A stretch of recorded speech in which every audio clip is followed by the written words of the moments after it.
Sapiens মানুষের ইতিহাস, Yuval নোয়া হারারি। অধ্যায় ১, নিতান্ত সাধারণ একটি প্রাণীর গল্প।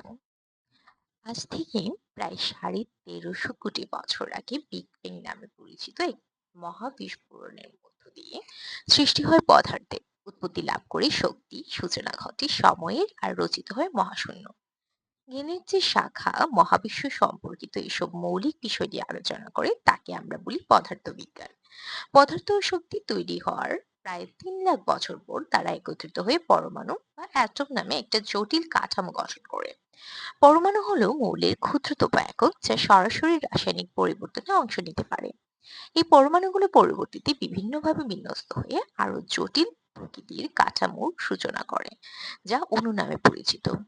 পরমাণু, অণু ও তাদের ক্রিয়া প্রতিক্রিয়ার গল্পই হলো রসায়ন।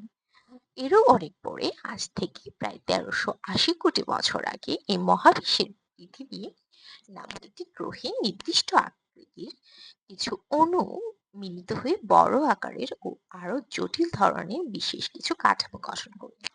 এদেরকে আমরা এক কথায় বলি জীব। সমস্ত জীবজগৎ ও তাদের কার্যপ্রণালী নিয়ে আলোচনা করা হয়েছে এই শাস্ত্র, তার নাম জীববিজ্ঞান। প্রায় 70,000 বছর আগে সমস্ত জীবজগতের মধ্যে হোমোসেপিয়ান্স নামে একটি বিশেষ প্রজাতির সম্মিলিত সংস্কৃতি কালচার নামে একটি ধারণার সূত্রপাত ঘটায়। সংক্ষেপে সংক্ষেপে বলতে গেলে কোনো একটি প্রজাতির ব্যবহৃত সব বাস্তব উপাদান, খাদ্য, বাসস্থান, পোশাক পরিচ্ছদ, উৎপাদন পদ্ধতি এবং আচার আচরণকে একসঙ্গে বলা হয় তার সংস্কৃতি। আর হোমোসেপিয়েন্স বা আধুনিক মানুষের সংস্কৃতির ক্রমাগত পরিবর্তনের গল্পকেই বলা হয় ইতিহাস। তিনটি গুরুত্বপূর্ণ বিপ্লব ইতিহাসকে আজকের অবস্থানে এনে দিয়েছে। প্রথমটি হলো বুদ্ধিভিত্তিক বিপ্লব বা কগনিটিভ রেভলিউশন, যা প্রায় 70,000 বছর আগে মানুষের ইতিহাসের ভিত্তি স্থাপন করে। এরপর বিকাশ ঘটে কৃষিভিত্তিক বিপ্লবের বা এগ্রিকালচার রেভলিউশনে, যা প্রায় 12,000 বছর আগে মানুষের ইতিহাসকে দেয় নতুন গতি। সর্বশেষে মাত্র 500 বছর আগে সূচনা হয় বৈজ্ঞানিক বিপ্লবের সায়েন্টিফিক রেভলিউশন। এই বিপ্লব রাতারাতি পাল্টে দেয় ইতিহাসের গতিপথ। হয়তো একদিন বিজ্ঞানের এই বিপ্লব মানুষের ইতিহাসের ইতি টেনে সূচনা করবে সম্পূর্ণ নতুন কোনো যুগের। এবার আমরা এই তিন বিপ্লবের প্রভাব মানুষ ও জীবজগতের অন্যান্য সদস্যদের পাল্টে যাওয়ার গল্পটাই জানার চেষ্টা করব। বুদ্ধিভিত্তিক বিপ্লবের অনেক আগে থেকে, অর্থাৎ ইতিহাসের সূচনা বহু আগে থেকে, পৃথিবীর মানুষের আচরণ, মানুষের বিচরণ ছিল।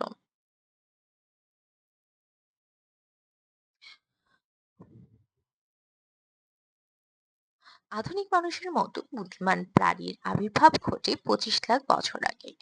এর আগে হাজার হাজার প্রজন্ম ধরে মানুষের পূর্বপুরুষেরা অন্য দশটা সাধারণ প্রাণীর মতোই জীবনযাপন করে আসছে। তাদের ছিল না হাতির মতো বিশাল আকার আকৃতি, আলাদা করে চেনার মতো প্রখর বুদ্ধিমত্তা কিংবা খাদ্য শৃঙ্খলে একক কোনো আধিপত্য। 20 লাখ বছর আগে পূর্ব আফ্রিকার কোনো গ্রামে হাঁটতে বেরুলে মানুষের চরিত্রের চিরচেনা রূপটাই হয়তো আপনার চোখে পড়তো। আপনি দেখতেন ছোট বাচ্চাদের বুকে আগলে রাখা উদ্বিগ্ন মা, আর কাছে পিঠে খেলাধুলা নিতে থাকা ছোট্ট ছেলে মেয়েদের। দেখতে পেতেন সমাজের নিয়ম ভাঙা সাহসী তরুণদের, কিংবা এমন সব বুড়োদের যাদের বাকি জীবনটা কোনো রকমে শান্তিতে কাটাতে পারলেই তারা খুশি। হয়তো দেখতেন শারীরিক শক্তি বা বীরত্ব প্রদর্শনের মাধ্যমে সুন্দরী নারীর মন ভুলাতে ব্যস্ত কিছু যুবককে, আর জীবনভর এই সবকিছু দেখে আসা কোনো সর্বজান্তা অতসীপর বৃদ্ধাকে। এই প্রাচীন মানুষেরা ভালোবেসেছে, খেলাধুলা করেছে, গভীর বন্ধুত্বের বন্ধনে আবদ্ধ হয়েছে এবং সামাজিক গুরুত্বপূর্ণ ও শক্তিশালী হওয়ার জন্য প্রতিযোগিতায় নেমেছে। একই কাজ করেছে শিম্পাঞ্জি, বেবুন ও হাতিও। মানুষ যখন কোনোভাবে প্রাণীকুলের অন্যান্যদের থেকে গুরুত্বপূর্ণ মানুষ তখন কোনোভাবেই প্রাণীকুলের অন্যান্যদের চেয়ে গুরুত্বপূর্ণ কিছু ছিল না। এরকম কোনো লক্ষণই তখন তাদের মধ্যে দেখা যায়নি, যেটা দেখে কেউ অনুমান করতে পারবে যে তাদেরই সুদূর বংশধরেরা একদিন চাঁদের বুকে হাঁটবে, পরমাণুকে দ্বিখণ্ডিত করবে, ডিএনএ রহস্য উন্মোচন করবে, অথবা ইতিহাসের বই লিখবে। সুতরাং প্রাগৈতিহাসিক মানুষ সম্পর্কে জানার সময় সবচেয়ে গুরুত্বপূর্ণ যে বিষয়টি খেয়াল রাখতে হবে তা হলো, তখন মানুষ খুবই গুরুত্বহীন একটা প্রাণী ছিল। বন মানুষ, মাছি বা পেঙ্গুইনের থেকে পৃথিবীর উপর বেশি প্রভাবের বেশি প্রভাব মানুষের ছিল না। প্রাগৈতিহাসিক মানুষের ইতিহাস তাই প্রাণীবিদ্যা বইয়ের সাধারণ একটি অধ্যায় ছাড়া আর কিছুই নয়। জীববিজ্ঞানীরা জীবজগৎকে বিভিন্ন প্রজাতিতে বিভক্ত করেছেন। দুইটি প্রাণীর মিলনের মাধ্যমে যদি সফল বংশধর তৈরি করতে সক্ষম হয়, তবেই তাদেরকে একই প্রজাতির অন্তর্ভুক্ত বলে ধরা হয়। দুটি উদাহরণ থেকে আমরা বিষয়টি একটু সহজভাবে বোঝার চেষ্টা করতে পারি। আমরা জানি বিবর্তনের পরম্পরায় একই পূর্বপুরুষ থেকে গাধা ও ঘোড়ার উৎপত্তি হয়েছে এবং সেই কারণে তাদের শারীরবৃত্তিক বৈশিষ্ট্যের মধ্যে যথেষ্ট মিল লক্ষ্য করা যায়। কিন্তু তারা একে অপরের প্রতি খুব কমই যৌন আকর্ষণ বোধ করে। মানুষ চেষ্টা করলে তাদের মধ্যে যৌন সম্পর্ক স্থাপন করাতে পারে, কিন্তু সেক্ষেত্রে তাদের মিলনের ফলে উৎপাদিত সন্তান হয় বন্ধ্যা, সন্তান উৎপাদনে অক্ষম। এদেরকে আমরা বলি খচ্চর। উৎপাদিত সন্তান বন্ধ্যা হওয়ার কারণ হলো গাধার রূপান্তরিত ডিএনএ কখনোই ঘোড়ার ডিএনএ এর সাথে ভালোভাবে খাপ খায় না। ঘোড়ার ডিএনএ এর ক্ষেত্রেও একই কথা প্রযোজ্য। এ কারণে গাধা ও ঘোড়ার একই পূর্বপুরুষ থেকে বিবর্তিত হলেও তারা সম্পূর্ণ ভিন্ন প্রজাতি। বিবর্তনের সম্পূর্ণ ভিন্ন পথে তাদের দুজনের যাত্রা। অন্যদিকে বুলডগ ও স্প্যানিয়েল দেখতে সম্পূর্ণ আলাদা বলে তাদেরকে ভিন্ন প্রজাতি মনে হলেও আসলে তারা কিন্তু একই প্রজাতির সদস্য, কারণ তারা দুজনেই একই রকম ডিএনএ বহন করছে। তারা খুব স্বাভাবিকভাবে জনকে আবদ্ধ হতে পারবে, তাদের খুব সুন্দর বাচ্চা হবে এবং সেই বাচ্চারাও পরিণত বয়সে অনেক অনেক বাচ্চার জন্ম দিতে পারবে। যেসব প্রজাতি একই পূর্বপুরুষ থেকে এসেছে তাদেরকে একই ধরনের গণ বা জাতি জেনাস বা বহুবচন জেনারা অন্তর্ভুক্ত বলে ধরা হয়। সিংহ, বাঘ, চিতা, জাগুয়ার এরা প্রত্যেকেই প্যান্থারা নামের জাতের আলাদা আলাদা প্রজাতি। জীববিজ্ঞানীরা প্রাণীদের নামকরণ করেন দুটি পৃথক ল্যাটিন শব্দের মাধ্যমে। আগের গণ বা জাতির নাম, পরে প্রজাতির নাম। যেমন সিংহের নাম প্যান্থেরা লিও, যার অর্থ হচ্ছে প্যান্থেরা শ্রেণীর সিংহ প্রজাতি। ধরে নেওয়া যাক এই বইয়ে যারা পড়বে তাদের প্রত্যেকেই হচ্ছে হোমোসেপিয়ান্স, অর্থাৎ হোমো মানুষ, হোমো অর্থ হচ্ছে মানুষ শ্রেণীর গেনি, অর্থাৎ সেপিয়ান্স অর্থ হচ্ছে গেনি প্রজাতি। কয়েকটি গণ আবার একটি পরিবার ফ্যামিলি তৈরি করেছে, যেমন সিংহ, চিতা, বাঘ, পোষা বিড়াল এরা বিড়াল পরিবারভুক্ত। নেকড়ে, ক্যাট, শিয়াল এবং শিয়াল এরা কুকুর পরিবারের সদস্য। হাতি, ম্যাসাডন এরা হচ্ছে হাতি পরিবারের সদস্য। মাস্টোডন, মাস্টোডন এরা হচ্ছে হাতি পরিবারের অন্তর্ভুক্ত। একই পরিবারের সমস্ত সদস্য অতীতের কোনো পিতৃতান্ত্রিক বা মাতৃতান্ত্রিক গোষ্ঠী থেকে বিকাশ লাভ করেছে বা বিবর্তিত হয়েছে। গৃহস্থের আদরে পোষা বিড়াল এবং বনের হিংস্র বাঘ আসলে একই পূর্বপুরুষ থেকে উদ্ভূত। প্রায় 2.5 কোটি বছর আগে পৃথিবীতে ছিল যাদের বসবাস। জীবজগতের অন্য প্রাণীদের মতো মানুষও অনেকগুলো গণ বা জাতি নিয়ে গঠিত একটি পরিবারের অংশ। আশ্চর্যজনকভাবে এই নিতান্ত সাধারণ ব্যাপারটিকে অদ্ভুত কারণে মানুষ বারবার গোপন করতে চেয়েছে। হোমোসেপিয়ান্স নামের এই প্রাণীটি বরাবরই নিজেদেরকে বাকি প্রাণী জগৎ থেকে সম্পূর্ণ আলাদা করে দেখতে চায়, দেখে এসেছে। ভাবনা এমন যেন তারা অনাথ একটি প্রজাতি, তারা কোনো পরিবারের অংশ নয়, তাদের কোনো ভাই বোন নেই, এমনকি পিতা মাতা বা অন্যান্য পূর্বপুরুষও নেই। তা কিন্তু একেবারেই সত্য নয়। পছন্দ করুন আর নাই করুন, আমরা গ্রেট এপ নামে বিশাল জনবহুল একটি পরিবারের অংশ। আমাদের পরিবারের জীবিত নিকটাত্মীয়দের মধ্যে শিম্পাঞ্জি, গরিলা, ওরাংওটাং উল্লেখযোগ্য। এর মধ্যে শিম্পাঞ্জিরা আমাদের সবচেয়ে কাছের আত্মীয়। প্রায় 60 লাখ বছর আগে এক নরবানর এই মায়ের দুটি কন্যা সন্তান ছিল। এদের একজন সমস্ত শিম্পাঞ্জির আদিমাতা, অন্যজন ছিল আধুনিক মানুষের প্রাচীনতম নারী। গল্প বলা কঙ্কাল। হোমোসেপিয়েন্স আরো বিব্রতিকর একটি সত্য এতদিন গোপন করে এসেছে। সেপিয়েন্সরা যে কেবল অনেকগুলো অসভ্য বন্য গেতি ভাই আছে তাই নয়, ইতিহাসের একটি পর্যায়ে আমাদের বেশ কিছু আপন ভাই বোনও ছিল। আমরা এতদিন নিজেদেরকে একমাত্র মানুষ হিসেবে জেনে এসেছি, কারণ গত 10,000 বছর ধরে এই সেপিয়েন্সরাই পৃথিবীতে মানুষের গোত্রের প্রাণী হিসেবে টিকে আছে। আমরা ইতিমধ্যে যে জীববৈজ্ঞানিক শ্রেণীবিন্যাস পদ্ধতি দেখেছি, সেই পদ্ধতি অনুযায়ী মানুষ শব্দটার সত্যিকার অর্থ বা মানে হলো হোমো গণের অন্তর্ভুক্ত প্রাণী। অতীতে এই হোমো নামক গণটির আরো অনেকগুলো প্রজাতির প্রাণীর অস্তিত্ব ছিল। এই বইয়ের শেষের অধ্যায়ে আমরা দেখব অদূর ভবিষ্যতেও হয়তো আমাদের এই হোমো গণের অন্য প্রজাতির মানুষদের সঙ্গে প্রতিযোগিতা করে টিকে থাকতে হবে।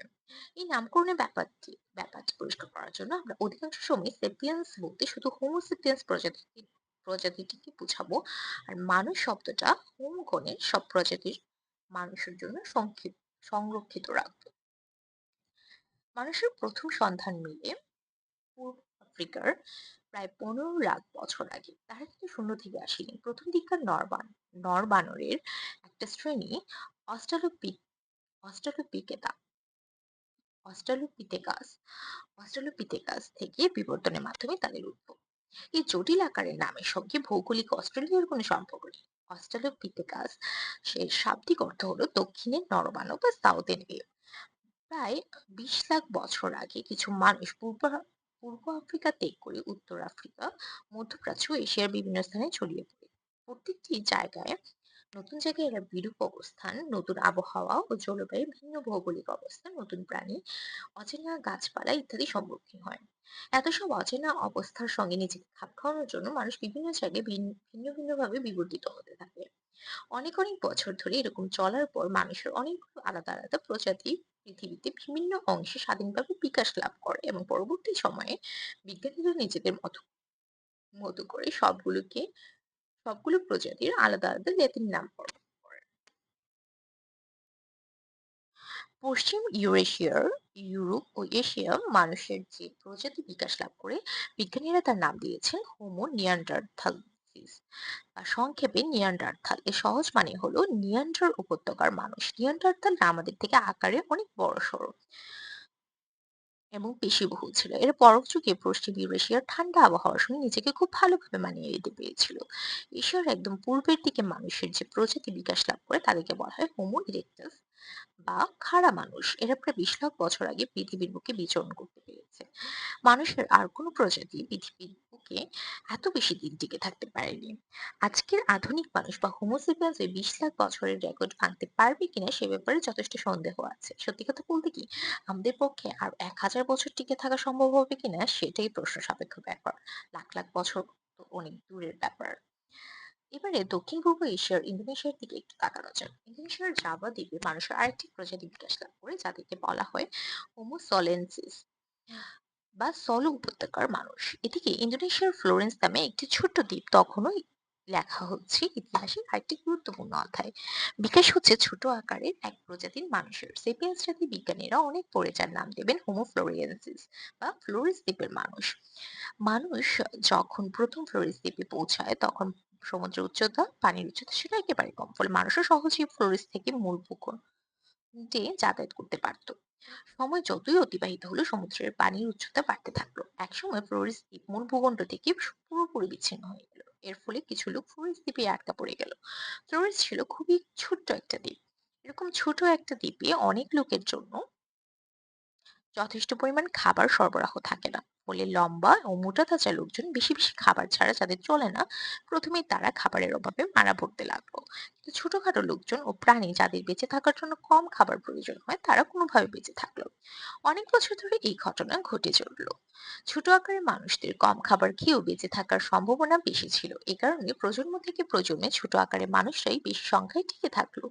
এভাবে ফ্লোরিস দ্বীপের মানুষেরা একসময় বামুনি বা ছোট আকারের মানুষে পরিণত হলো। হোমো ফ্লোরিয়ান্স সর্বোচ্চ 1 মিটার 3 ফুট উচ্চতার এবং 25 কিলোগ্রাম ওজনের হতো, কিন্তু আকারে ছোট হলেও তারা মানুষের অন্যান্য প্রজাতির মতোই বর্ষা সহ পাথরের নানা রকম হাতিয়ার তৈরি করতে পারতো এবং এইসব হাতিয়ার দিয়ে তারা মাঝে মাঝে হাতিও শিকার করতো। যদিও সত্যি কথা বলতে কি, সেই হাতি অন্যান্য এলাকার হাতির মতো দশাসই আকারের হাতি ছিল না, ছিল বামন হাতি। এই হলো বামন রাজ্য ফ্লোরিসের কাহিনী। 2010 সালে বিজ্ঞানীরা সাইবেরিয়ার ডেনিসোভা গুহায় খনন কাজ চালাতে গিয়ে মানুষের আঙ্গুলের একটি ফসিলের সন্ধান পান, যা কিছুদিন পর আমাদের সামনে নিয়ে আসে মানুষের হারিয়ে যাওয়া আরেকটি প্রজাতিকে। জিনগত গবেষণা থেকে বোঝা যায় এই ফসিলটি থেকে প্রাপ্ত জিন এই পর্যন্ত আবিষ্কৃত মানুষের সবগুলো প্রজাতি থেকে আলাদা। বিজ্ঞানীরা মানুষের এই নতুন প্রজাতিটির নাম দিয়েছেন হোমো ডেনিসোভা বা ডেনিসোভা গুহার মানুষ। কে জানে কোনো দেশে কোনো অচেনা গুহায় কোনো নির্জন দ্বীপে মানুষের না না জানা কত প্রজাতির নিদর্শন আমাদের জন্য অপেক্ষা করছে আবিষ্কৃত হওয়ার প্রত্যাশায়। যখন ইউরোপ ও এশিয়ার বিবর্তনের মাধ্যমে এসব নতুন নতুন প্রজাতির উদ্ভব হয়েছে তখন পূর্ব আফ্রিকাতেও কিন্তু বিবর্তন থেমে থাকেনি। সেখানেও মানব জাতির আঁতুড়ঘরে জন্ম নিয়েছে নতুন নতুন প্রজাতি। তৈরি হয়েছে হোমো রুডলফ্যান্সিস বা রুডলফ হ্রদের মানুষ, ইরগ্যাটাস হোমো ইরগ্যাটাস হোমো ইরগ্যাস্টার হোমো ইরগ্যাস্টার হোমো এরগেস্টার বা কর্মঠ মানুষ সর্বশেষে তৈরি হয়েছে আমাদের প্রজাতি নিজেদেরকে যারা হোমোসেপিয়ান্স বা জ্ঞানী মানুষ হিসেবে চিহ্নিত করেছে। বিভিন্ন অঞ্চলে গড়ে ওঠা মানুষের বিভিন্ন প্রজাতির মধ্যে কিছু ছিল বিশাল আকারের, কেউ ছিল বামন, কেউ ছিল তুখুর শিকারী, আবার কেউ ছিল শুধু ফলমূল খেয়ে বেঁচে থাকতো। কোনো প্রজাতি একটি দ্বীপের মধ্যে সারা জীবন কাটিয়েছে, আবার কেউ ভ্রমণ করেছে এক মহাদেশ থেকে অন্য মহাদেশে। তারা কিন্তু সকলেই ছিল এক মানব জাতির অংশ। তারা সবাই ছিল মানুষ। মানুষের এই বিভিন্ন প্রজাতির উৎপত্তি ও বিকাশ নিয়ে একটি বহুল প্রচলিত ভুল ধারণা হলো মানুষ একাধিক প্রজাতির একটি নির্দিষ্ট সময়ে পৃথিবীতে কখনোই একসঙ্গে বসবাস করেনি, বরং প্রজাতিগুলো একটি থেকে অন্যটির জন্ম হয়েছে। যেমন ইরেকটাস থেকে জন্ম হয়েছে ইরক্যাটাস, নিয়ান্ডারথালের জন্ম হয়েছে ইরেকটাস থেকে, বা নিয়ান্ডারথাল থেকে আমরা এসেছি। মানুষের একটি প্রজাতি থেকে অন্য প্রজাতি তৈরি হওয়ার এই ধারণা আমাদের এটা ভাবতে উদ্বুদ্ধ করেছে মানুষের একের অধিক প্রজাতি কখনোই একসঙ্গে পৃথিবীর বুকে বাস করেনি। একটি নতুন প্রজাতি মানুষের পূর্ববর্তী আরেকটি প্রজাতির উন্নত সংস্করণ মাত্র। কিন্তু বাস্তবতা হলো 20 লাখ বছর আগে থেকে শুরু করে 10,000 বছর আগেও পৃথিবীতে ছিল মানুষের অনেকগুলো প্রজাতির বাসভূমি। কেন নয়? আজকের পৃথিবীতে একই সময়ে অনেক প্রজাতির শিয়াল, ভাল্লুক, শূকর বসবাস করছে। একইভাবে 1 লাখ বছর আগে পৃথিবীতে একই সঙ্গে মানুষের অন্তত 6টি প্রজাতি হেঁটে বেড়িয়ে বসবাস করেছে পৃথিবীর বুকে। প্রাণী জগতে অন্যদের দিকে লক্ষ্য করলে দেখা যায় একসঙ্গে একাধিক প্রজাতির সহাবস্থানের ব্যাপারটাই স্বাভাবিক। বরং আজকের আধুনিক বিশ্বে যে মানুষ কেবল একটি প্রজাতি বসবাস করছে সেই ব্যাপারটি অস্বাভাবিক খাপছাড়া। একটু পরেই আমরা দেখব আধুনিক মানুষ নিজেদের স্বার্থে অন্য প্রজাতিদের ইতিহাস ধামাচাপা দেওয়ার চেষ্টা করেছে। মগজের মাসুল। এতক্ষণ আমরা বিভিন্ন প্রজাতি ও তাদের নানা রকম বৈশিষ্ট্য সম্পর্কে জানলাম। মানুষের এই প্রজাতিদের মধ্যে আকার আকৃতি, আচরণ, খাদ্যাভ্যাস ইত্যাদি অনেক বিষয়ে নানা রকম পার্থক্য থাকলেও তাদের সবার মধ্যে কিছু বৈশিষ্ট্য বিদ্যমান। এগুলোর মধ্যে যেটা সবার আগে চোখে পড়ে সেটা হলো বড় আকারের মস্তিষ্ক। দৈহিক গঠন অনুপাতে মানুষের মস্তিষ্কের আকার অন্য যে কোনো প্রাণীর চেয়ে বেশ বড়। সাধারণত 60 কিলোগ্রাম ওজনের একটি স্তন্যপায়ী প্রাণীর মস্তিষ্ক গড়পড়তায় 200 ঘন সেন্টিমিটার হয়। অন্যদিকে প্রায় 2.5 লাখ বছর আগে মানুষদের মানুষদের মস্তিষ্কের আকার ছিল 600 ঘন সেন্টিমিটার। বর্তমানে আধুনিক মানুষের মস্তিষ্কের আকার প্রায় 1200 থেকে 1400 ঘন সেন্টিমিটার। মানুষের আরেকটি প্রজাতি নিয়েন্ডারথালের মস্তিষ্ক এর চেয়েও বড় আকারের ছিল। আমরা জানি যেসব বৈশিষ্ট্য কোনো প্রাণীকে টিকে থাকার জন্য বেশি সুবিধা দেয়, সেই বৈশিষ্ট্যগুলি সাধারণত প্রজন্ম থেকে প্রজন্মে ছড়িয়ে পড়ে এবং বিকশিত হয়। সেদিক থেকে বিবেচনা করলে একথা মনে হতেই পারে যে মাথা বড় মানে বেশি বুদ্ধি, বেশি চিন্তা ভাবনা করার সুযোগ, এবং বেশি চিন্তা ভাবনা করতে পারলে টিকে থাকার সম্ভাবনা বেশি। সুতরাং প্রাকৃতিক বিবর্তনে প্রজন্ম থেকে প্রজন্মে বড় মাত্রার মানুষগুলি টিকে থাকবে। কিন্তু এই অনুমান যদি সত্যি হয় তাহলে মানুষের পাশাপাশি বিড়াল, বাঘ, সিংহ এদের মধ্যে বিবর্তনের মাধ্যমে বড় বড় গণিতবিদ বা বিজ্ঞানী তৈরি হতো। বাস্তবে তা হয়নি। কেবল মানুষই বিশাল আকারের চিন্তাশীল মগজের অধিকারী হয়েছে এবং তাদের মধ্যেই তৈরি হয়েছে গণিতবিদ, বিজ্ঞানী, কবি, দার্শনিক। প্রশ্ন হলো কেন? এক কথায় বলতে গেলে যত মাথা তত ব্যথা। অর্থাৎ বড় আকারের মগজ শুধু নির্বিচ্ছিন্নভাবে সুবিধাই দেয় না, সঙ্গে সঙ্গে নানা রকমের সমস্যা ও সংকটের সৃষ্টি করে। বড় মগজের কাজ করার জন্য বেশি শক্তি দরকার হয়, যেটা আসে খাদ্য থেকে। আধুনিক মানুষের মস্তিষ্ক দেহের মোট ওজনের 2 থেকে 3%, কিন্তু মানুষ যখন বিশ্রামে থাকে তখন দেহের মোট শক্তির শতকরা 25 ভাগ শুধু মস্তিষ্ককে সচল রাখার জন্যই ব্যয় হয়। অন্যদিকে বিশ্রামকালীন অন্যান্য নরবানরের মস্তিষ্ক পরিচালনার জন্য দেহের মোট শক্তির মাত্র 8% ব্যয় হতো। বড় আকারের মগজের মাসুল প্রাচীনকালে মানুষ দুইভাবে দিতে হয়েছে। প্রথমত, বড় মস্তিষ্কের জন্য খাদ্যের চাহিদা বেড়ে যাওয়ায় তাদের খাদ্য খোঁজার জন্য অনেক বেশি সময় ব্যয় করতে হয়েছে। দ্বিতীয়ত, মস্তিষ্কের বড় হওয়া প্রাধান্য দিতে গিয়ে তাদের পেশির ক্ষয় হয়েছে, শারীরিক সামর্থ্য কমে এসেছে। সরকার যেমন সামরিক খাত থেকে বাজেট কমিয়ে শিক্ষা খাতে দেয়, তেমনি মানুষও পেশিকে শক্তিশালী না করে নিউরনকে পুষ্ট করেছে। মানুষের শিকারী সংগ্রাহক জীবনে টিকে থাকার ক্ষেত্রে এটি মোটেও কোনো ভালো কৌশল ছিল না। কারণ সেকালে একটা শিম্পাঞ্জি কখনো মানুষের সঙ্গে তর্কে জিততে পারতো না ঠিকই, কিন্তু ওই শিম্পাঞ্জিটি শারীরিক শক্তির কারণে একটি মানুষকে নিমিষেই ছিঁড়ে টুকরো টুকরো করে ফেলতে পারতো। তবে আনন্দের কথা হলো এই বড় মস্তিষ্কের জন্য অনেক কাল আগে নেওয়া ঝুঁকিটা আজকের আধুনিক সমাজে আমাদের বেশ কাজে এসেছে। কারণ আমরা এখন গাড়ি বানাতে পারি, বন্দুক বানাতে পারি, গাড়ি আমাদেরকে শিম্পাঞ্জির থেকে অনেক দ্রুত চলাচল করতে সাহায্য করে, আর বন্দুকের কারণে আমরা এখন শিম্পাঞ্জিদের সঙ্গে হাতাহাতি লড়াইয়ে না গিয়ে দূর থেকে গুলি করে তাদেরকে মেরে ফেলতে পারি। কিন্তু মানুষের ইতিহাসের প্রেক্ষাপট চিন্তা করলে গাড়ি কিংবা বন্দুক আবিষ্কার তো সেদিনের কাহিনী। এর আগে প্রায় 20 লাখ বছর ধরে মানুষের মস্তিষ্কের আকার ও ক্ষমতা ক্রমাগত বেড়েছে, কিন্তু সেই বড়সড় মগজ দিয়ে তারা শুধু কিছু বাহারি চাকু আর বর্ষা ছাড়া আর তেমন কোনো কাজ করতে পারে। উপরন্তু বড় মস্তিষ্ক অনেক ক্ষেত্রে তাদের জন্য অস্তিত্বের সংকট তৈরি করেছে। সুতরাং বিবর্তনের নিয়ম অনুযায়ী যেহেতু মানুষের বড় মস্তিষ্কে টিকে থাকার ক্ষেত্রে তাদেরকে তেমন কোনো সুবিধা দেয়নি, সেহেতু মগজ বড় হওয়ার বৈশিষ্ট্যটা প্রজন্ম থেকে প্রজন্ম ছড়ানো ও বিকাশ লাভ করার কথা নয়, কিন্তু আশ্চর্যজনক ভাবে শতাব্দীর পর শতাব্দী ধরে সেটাই হয়ে এসেছে। কেন? এই প্রশ্নের উত্তর আমরা এখনো জানি না। বড় মস্তিষ্কের পর মানুষের সব প্রজাতির মধ্যে গুরুত্বপূর্ণ যে বৈশিষ্ট্য আমরা দেখতে পাই তা হলো তারা সবাই দুই পায়ে ভর দিয়ে সোজা হয়ে হাঁটে। মানুষের সোজা হয়ে দাঁড়ানোর ফলে আশেপাশে শত্রু বা শিকারীর সন্ধান করাটা অনেক সহজ হয়ে গেল। এছাড়াও এর ফলে আমাদের দুটো হাত হাঁটার ঝামেলা থেকে মুক্ত হয়ে পাথর ছোড়া বা অন্যকে ইশারা দেওয়ার কাজে ব্যবহৃত হতে লাগলো।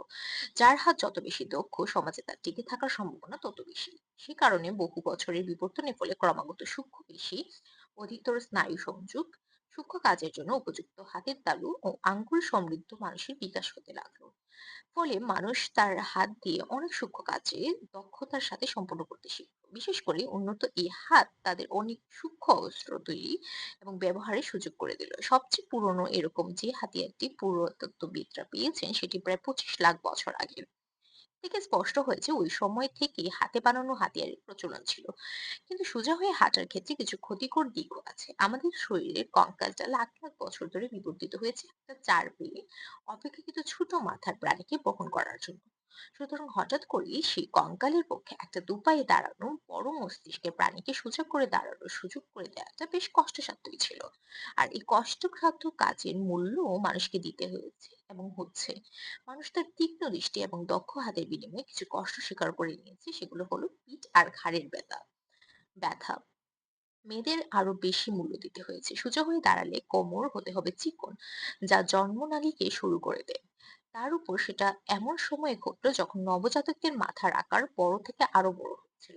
ফলে জন্মকালীন মৃত্যুর হার আশঙ্কাজনকভাবে বেড়ে গিয়েছিল। যেসব মহিলা নির্দিষ্ট সময়ের আগেই বাচ্চা প্রসব করতে সমর্থ হয়েছে তারাই বেঁচে থাকলো আর আরো বাচ্চা দিতে সমর্থ হলো। যেসব বাচ্চা মস্তিষ্ক ও মাথা পুরোপুরি বেড়ে ওঠেনি, বিবর্ধনের বিবর্তনের ধারায় সেসব সময়ের আগে প্রসবকারীদের প্রাধান্য দিয়ে বাঁচিয়ে রাখলো। অন্যান্য প্রাণীদের তুলনায় মানব শিশু পরিপূর্ণ বিকশিত হওয়ার আগেই জন্মগ্রহণ করে। জন্মলাভ করার সময় বেশিরভাগ শিশুর প্রত্যেকটি অঙ্গ প্রত্যঙ্গই পূর্ণাঙ্গ রূপ ধারণ করা যথেষ্ট সময় পায় না। একটি অসুর সাপকে জন্মের পরপরই দৌড়াতে পারে, একটি বিড়াল শাবক জন্মের কয়েক সপ্তাহের মধ্যে মাকে ছেড়ে নিজের মতো বাঁচতে পারে। সেই তুলনায় মানব শিশুরা খুবই অসহায়। বেঁচে থাকা, নিরাপত্তা এবং শিক্ষার জন্য বড়দের কাছ থেকে অনেক বছর তাদের নির্ভরশীল থাকতে হয়। এই সত্যিটি মানব জাতির সামাজিক অবস্থানের ক্ষেত্রে গুরুত্বপূর্ণ অবদান রেখেছে। নিঃসঙ্গ মায়েরা তাদের এবং বাচ্চাদের জন্য যথেষ্ট খাবার জোগাড় করতে পারে না। বাচ্চাকে বড় করতে হলে পরিবারের অন্যান্য সদস্য ও প্রতিবেশীদের সাহায্যের প্রয়োজন হয় সবসময়। একটি মানব শিশুকে বড় করতে একটি গোত্রের প্রয়োজন হয়। বিবর্তন তাদের সহায়তা করেছে, যারা নিবিড় ও বন্ধুত্বপূর্ণ সামাজিক সম্পর্ক তৈরি করতে পেরেছে। আর তাছাড়া মানুষ যেহেতু অপরিপক্ক অবস্থায় জন্মগ্রহণ করে, তাই অন্যান্য প্রাণীর তুলনায় মানুষকে অনেক সহজে প্রয়োজন মতো শিখিয়ে নেওয়া যায় আর সামাজিক প্রাণী হিসেবে গড়ে তোলা যায়। ইট, মাটির পাত্র, চুনাপাথর ইত্যাদি পুরানো বা শুকানোর জন্য ব্যবহৃত চুল্লি থেকে যেভাবে চীনামাটির পাত্র বের হয়, ঠিক সেভাবে বেশিরভাগ স্তন্যপায়ী জরায়ু থেকে বাচ্চা বের হয়ে আসে। এটা একটা পরিপক্ক ও তৈরি অবস্থায় বের হয়ে আসে। এখন যদি আপনি চান যে চীনামাটির ফুলদানির আকার কোনো পরিবর্তন করতে চান, তাহলে এটাতে হয় কোনো দাগ ফেলতে হয়, না হয় ভাঙতে হয়। অন্যদিকে মানুষ বের হয়ে আসে মায়ের জরায়ু থেকে ঠিক যেমন কাঁচ বের হয়ে আসে চুল্লি থেকে প্রায় গলিত অবস্থায়। চুল্লি থেকে কাঁচ বের হওয়ার সময় বেশ নমনীয় একটা অবস্থায় থাকে বলে বের করে আনার পরও এটাকে পেঁচানো, লম্বানো বা যেরকম ইচ্ছে এরকম আকার দেওয়া যায়। একই ঘটনা ঘটে মানব শিশুর ক্ষেত্রে। জন্মের পর তাকে আপনি শিক্ষাদান করতে পারেন, সামাজিক রীতিনীতিতে গড়ে তুলতে পারেন। আর এজন্যই আজ আমরা একজন মানব শিশুকে চাইলে খ্রিস্টান বা বুদ্ধ, বুদ্ধিজীবী বা সাম্যবাদী, যুদ্ধপ্রিয় বা শান্তিপ্রিয় হিসেবে গড়ে তুলতে পারি। আমরা সাধারণত অনুমান করি যে বড় একটা মস্তিষ্ক থাকা, হাতিয়ার বা অস্ত্র বানানো বা ব্যবহার করা, জটিল সমাজে থাকে এগুলো বিশেষ সুবিধার ব্যাপার। এটাও খুব স্পষ্ট যে এমন সব সুযোগ সুবিধা তৈরি করার ক্ষমতা মানবজাতিকে পৃথিবীর সবচেয়ে শক্তিশালী ও গুরুত্বপূর্ণ প্রাণী হিসেবে প্রতিষ্ঠা করতে পেরেছে। কিন্তু আশ্চর্যজনক হলেও সত্যি যে মানুষ আসলে এই সমস্ত সুযোগ সুবিধা বেশ ভালোভাবে উপভোগ করেছে প্রায় 20 লাখ বছর ধরে, যখন তারা দুর্বল ও একটি সাধারণ একটা প্রজাতি হিসেবে টিকে ছিল। সুতরাং প্রায় লাখ বছর আগে যেসব মানুষ বসবাস করতো বড় আকারের মস্তিষ্ক আর পাথরের ধারালো অস্ত্র থাকা সত্ত্বেও তারা সারাক্ষণ হিংস্র জন্তুর মতো তটস্থ থাকতো। খুব কম ক্ষেত্রে বড় প্রাণী শিকার করতে পারতো তারা। বেশিরভাগ সময়ই তারা নানা রকম ফর্ম সংগ্রহ কিংবা ছোটখাটো প্রাণী শিকার করে বা কীটপতঙ্গ খুঁজে বের করে খেয়ে কোনোভাবে বড় প্রাণীদের শিকারের উচ্ছিষ্ট খেয়ে বেঁচে থাকতো। এরকম দিককার এরকম প্রথম দিককার যেসব পাথরের তৈরি হাতিয়ার পাওয়া যায় সেগুলো মূলত হাড় ভেঙে মজ্জা বের করার জন্য বেশি ব্যবহৃত হতো। কিছু কিছু গবেষক বিশ্বাস করেন যে এই অস্থিমজ্জা খাওয়াটা মানুষের একটা বিশেষ বৈশিষ্ট্য ছিল। প্রত্যেক প্রাণীরই এরকম একটা বিশেষ বৈশিষ্ট্য থাকে যেটা দিয়ে তাকে আলাদা করে চেনা যায়। কাঠঠোকরেরা বিশেষ বৈশিষ্ট্য যেমন গাছের কাণ্ড থেকে পোকামাকড় খুঁজে বের করা, তেমনি প্রথম দিককার মানুষের বিশেষ বৈশিষ্ট্য ছিল হাড় ভেঙে তার থেকে অস্থিমজ্জা বের করা। মজ্জা কেন? কল্পনা করুন 10 লাখ বছর আগের কথা। ধরে নিন আপনি সেই সময় একজন মানুষ। আপনি দেখলেন একদল সিংহ একটি জিরাফ শিকার করেছে। আপনার খুব ইচ্ছে হলো জিরাফের সুস্বাদু মাংস খাওয়ার। কিন্তু আপনি নিশ্চয়ই ক্ষুধার্ত সিংহের আশেপাশে যাবেন না। কারণ সেটা করলে শেষমেশ জিরাফের মতো আপনিও সিংহের খাবারে পরিণত হবেন। সুতরাং আপনি দূরে লুকিয়ে অপেক্ষা করতে থাকবেন।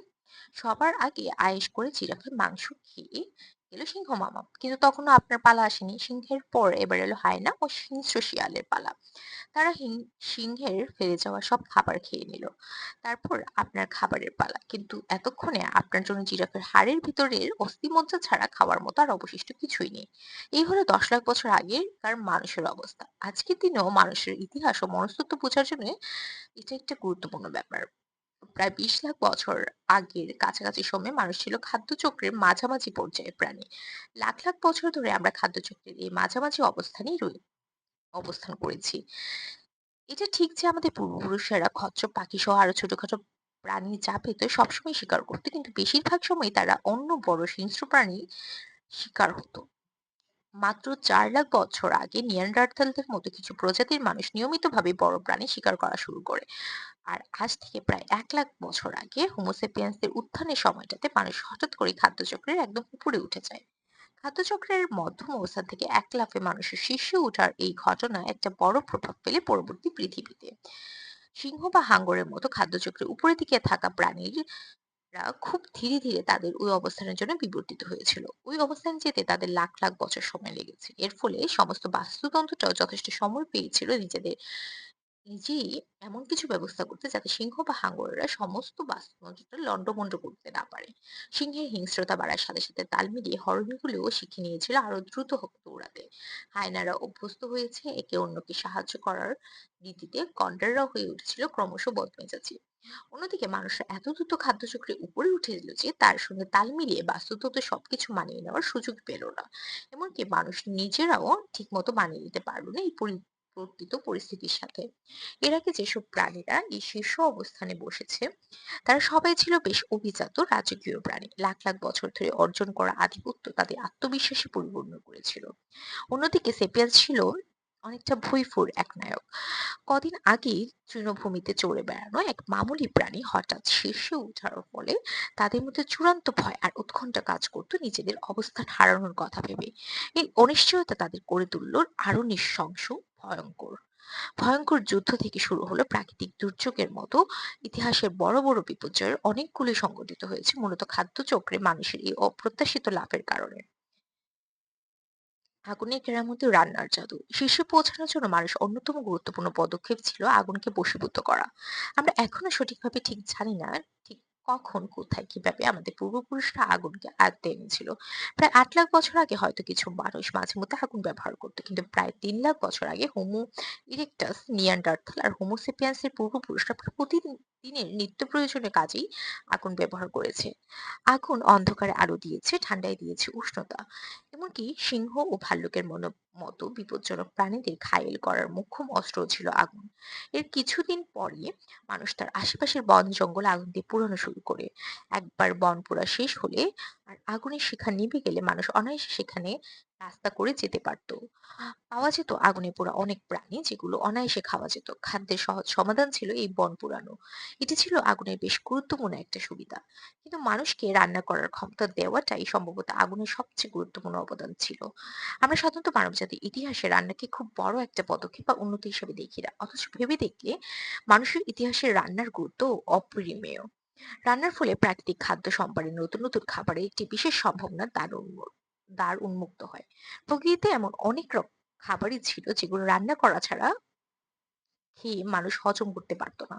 উদাহরণস্বরূপ আলু, গম, এরকম খাবারগুলি মানুষ রান্না করা ছাড়া খেতে পারতো না।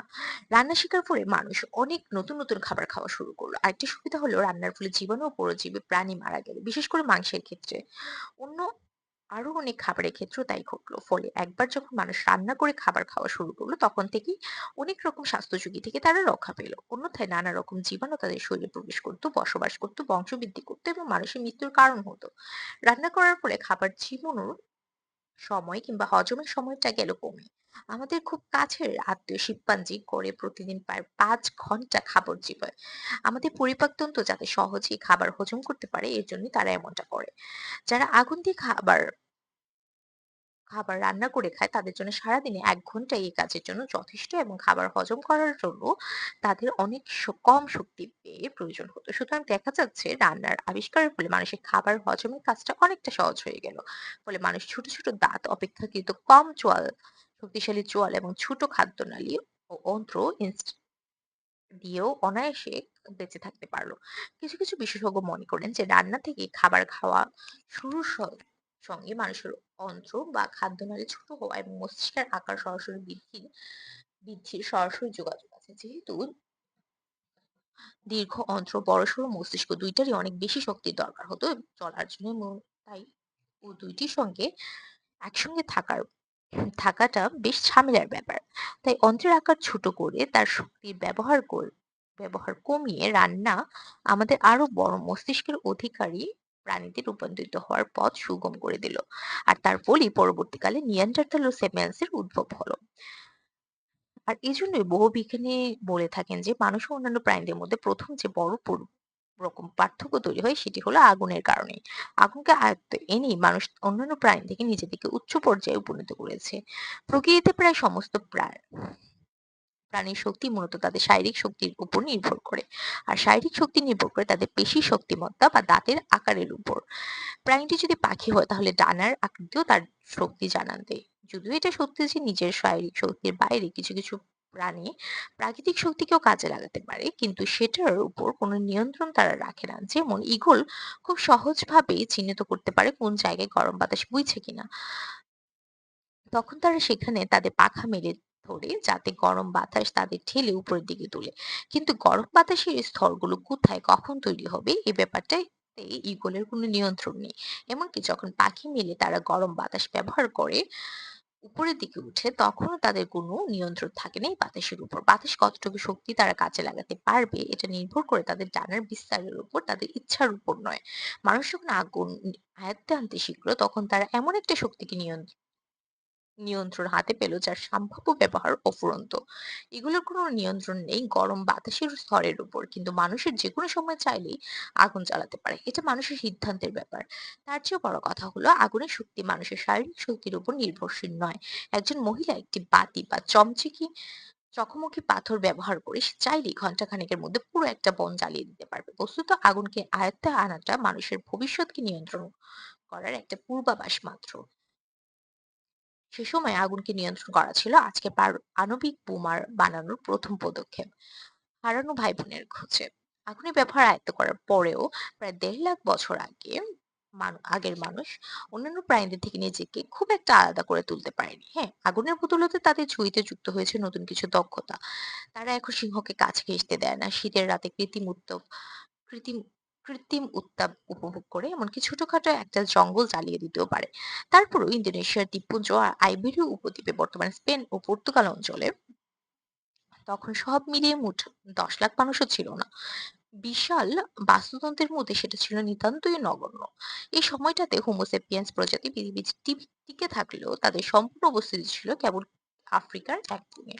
বিবর্তনের ঠিক কোন পর্যায়ে এই প্রাণীটিকে হোমোসেপিয়েন্স বলে ডাকা যায় সেটি ঠিকঠাক নির্ণয় করা যায় না। তবে এখন থেকে প্রায় 1.5 লাখ বছর আগের পূর্ব আফ্রিকার মানুষগুলোকে দেখতে ঠিক আমাদের মতোই ছিল।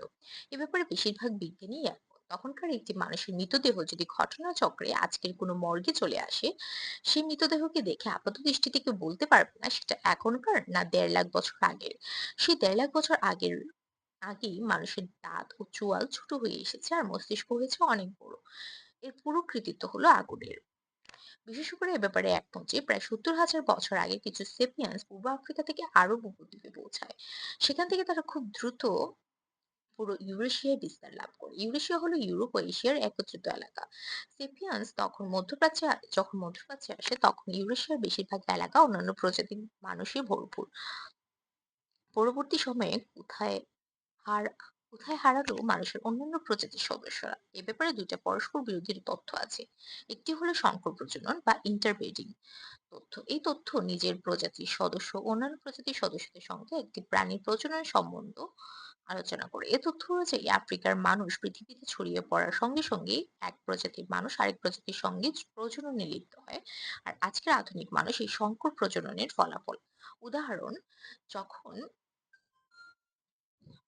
সেপিয়ান্স মধ্যপ্রাচ্য ও ইউরোপে পৌঁছালো, তখন তাদের দেখা হয়েছিল নিয়ান্ডারতালদের সঙ্গে। আমরা আগে আলোচনা করেছি নিয়ান্ডারতালরা পেশিবহুল ছিল। তারা সেপিয়ান্সদের চেয়ে ঠান্ডা আবহাওয়ায় অনেক ভালোভাবে খাপ খাইয়ে নিতে পেরেছিল। তাদের মস্তিষ্কের আকারও সেপিয়ান্সদের চেয়ে বড় ছিল। তারা অস্ত্রের ব্যবহার জানতো, আগুন নিয়ন্ত্রণ করতে পারতো এবং সব রকম শিকারে তারা সেপিয়ান্সদের চেয়ে বেশ পারদর্শী ছিল। পুরাতাত্ত্বিক পুরাতত্ত্ব পুরাতাত্ত্বিকদের পুরাতাত্ত্বিকেরা শারীরিক প্রতিবন্ধকতা নিয়ে অনেকদিন বেঁচে থাকা নিয়ান্ডারতাল মানুষের দেহাবশেষ পেয়েছেন, যা থেকে ধারণা করা যায় তারা অসুস্থ ও দুর্বলদের যত্ন নিত। এখনকার বিভিন্ন ব্যঙ্গচিত্রে নিয়ান্ডারতালদের অসভ্য, নির্বোধ, পশুতুল্য গুহামানব রূপে চিত্রিত করা হয়, কিন্তু সাম্প্রতিক প্রমাণ মোটেই তা বলা চলে না। সংকর প্রজনন তত্ত্ব বলে, যখন সেপিয়ান্স নিয়ান্ডারতালদের এলাকায় মানে ইউরোপ ও মধ্যপ্রাচ্যে ছড়িয়ে পড়লো, তখন খুব গুরুত্বপূর্ণ একটি ঘটনা ঘটলো। সেপিয়ান্স ও নিয়ান্ডারতাল মিলে সন্তান উৎপাদন শুরু করলো। এভাবে দুটি প্রজাতি মিলেমিশে একটি জনগোষ্ঠীতে পরিণত হলো। সত্যি যদি এই ঘটনা ঘটে থাকে, তাহলে এটি সত্যি স্পষ্ট প্রতীয়মান যে ইউরোপের ও মধ্যপ্রাচ্যের লোকেরা বিশুদ্ধ সেপিয়ান্স নয়, সেপিয়ান্স ও নিয়ান্ডারতালের মিশ্রণ। একইভাবে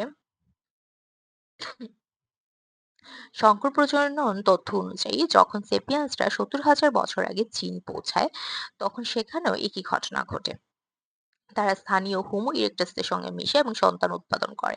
ফলে চীন ও পূর্ব এশিয়ার লোকজন খাঁটি সেপিয়ান্স নয়, স্থানীয় হোমো ইরেক্টাস ও নবাগত সেপিয়ান্সদের সংমিশ্রণ। মোটামুটি এই হলো সংকর প্রজনন তত্ত্ব বা ইন্টারব্রিডিং থিওরি। এই তথ্যের বিপরীতে আরেকটি তত্ত্ব আছে, যেটার নাম হলো প্রতিস্থাপন তত্ত্ব বা রিপ্লেসমেন্ট থিওরি।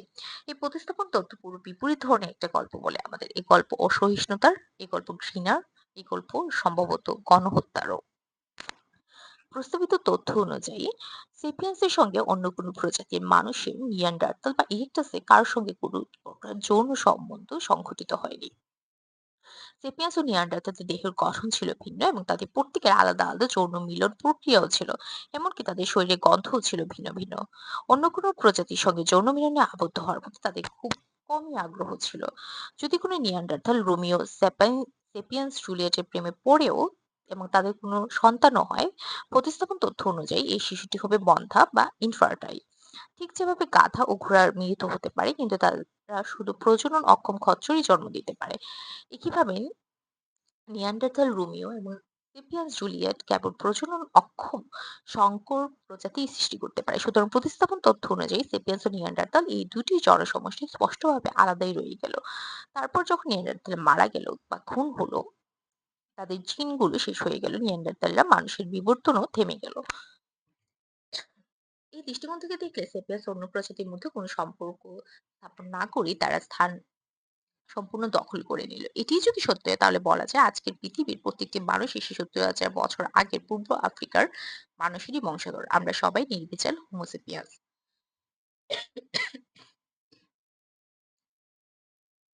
বিবর্তন প্রক্রিয়াটি এতই ধীরগতির যে এর জন্য ৭০,০০০ বছর লাগবে খুবই কম সময়। প্রতিস্থাপন তত্ত্ব যদি সত্যি হয় তাহলে এখনকার মানুষের সব জিন ঘুরে ফিরে কম বেশি একই রকম হবে। কাজে ভিন্ন ভিন্ন জাতির মানুষের মধ্যে জিনগত পার্থক্য হবে খুবই সামান্য। আবার সংকট প্রজনন তত্ত্ব সত্য হলে আফ্রিকা, ইউরোপ ও এশিয়ার মানুষের জিনের বড় ধরনের পার্থক্য দেখা যাবে, যা পার্থক্যের সূচনা হয়েছে হাজার হাজার বছর আগে। সাম্প্রতিক সময়ে প্রতিস্থাপন তথ্য বেশ জনপ্রিয় হয়ে উঠেছে। এর পক্ষে জোরালো প্রত্নতাত্ত্বিক প্রমাণ মিলেছে আর তথ্য রাজনৈতিক দিক থেকে অধিক উপযোগী। আর বিজ্ঞানীরা আধুনিক মানুষের জিনের ভিন্নতা দেখিয়ে সাম্প্রদায়িক কলহ তৈরি করতে চান না, কিন্তু ২০১০ সালে তা আর ধরে রাখা সম্ভব হয়নি। ৪ বছর চেষ্টার পর নিয়ান্ডারথাল জিনোম প্রকাশের ফলে তা আর চাপা থাকেনি। জিন বিশেষজ্ঞরা ফসিল থেকে যথেষ্ট পরিমাণে নিয়ান্ডারথাল মানুষের ডিএনএ সংগ্রহ করতে সমর্থ হয়েছেন। এই ডিএনএর সঙ্গে সমকালীন মানুষের ডিএনএ তুলনা করে যে ফলাফল পাওয়া গেল তা চমকে দেওয়ার মতো। সমীক্ষায় দেখা গেল মধ্যপ্রাচ্য ও ইউরোপের মানুষের ১ থেকে ৪% মৌলিক ডিএনএ হলো নিয়ান্ডারথাল ডিএনএ। মিলনের পরিমাণটা খুব বেশি না হলেও একেবারে অগ্রাহ্য করার মতো নয়। কয়েক মাস পর আরো বড় একটা চমক আসে। ডেনিসোফিয়া গুহায় প্রাপ্ত জীবাশ্মে রূপান্তরিত মানুষের আঙ্গুলের ডিএনএ মানচিত্র তৈরি করা হয়। ফলাফলে দেখা গেল আধুনিক মেলানেসিয়ান এবং অস্ট্রেলিয়ার আদিবাসীদের ডিএনএ সঙ্গে ডেনিসোভা মানবের ডিএনএ প্রায় ৬% মিলে যায়। তবে এখনই কোনো উপসংহার না টানাই উচিত, কারণ এই গবেষণা এখনো শেষ হয়নি। শেষ পর্যন্ত এই ফলাফল নাও টিকে থাকতে পারে। যদি এই ফলাফলগুলো টিকে থাকে তাহলে সংখ্য প্রচলন তথ্যের সমর্থকদের দাবি আরেকটু জোরালো হবে। তাই বলে প্রতিস্থাপন তথ্যকে একেবারে ফেলে দেওয়া যাবে না। আজকের মানুষের জিনে নিয়ান্ডারটাল ও ডেনিসোভিয়ান মানুষের জিন খুবই অল্প। তা থেকে বোঝা যায় সেপিয়েন্সদের সঙ্গে অন্য মানব প্রজাতি মিশে যাওয়ার সম্ভাবনা নেই বললেই চলে। সেপিয়েন্সদের সঙ্গে মানুষের অন্যান্য প্রজাতির জিন পার্থক্য এত বেশি ছিল যে তাদের সন্তান জন্মদান ব্যাহত হয়। কিন্তু তারপরেও এমন ঘটনা ছিল বিরল। সেপিয়েন্সদের সঙ্গে মানুষদের অন্যান্য প্রজাতির জিনের পার্থক্য এত বেশি ছিল না যে তাদের সন্তান জন্মদান ব্যাহত হয়। কিন্তু তারপরেও ঘটনাটি ছিল বিরল।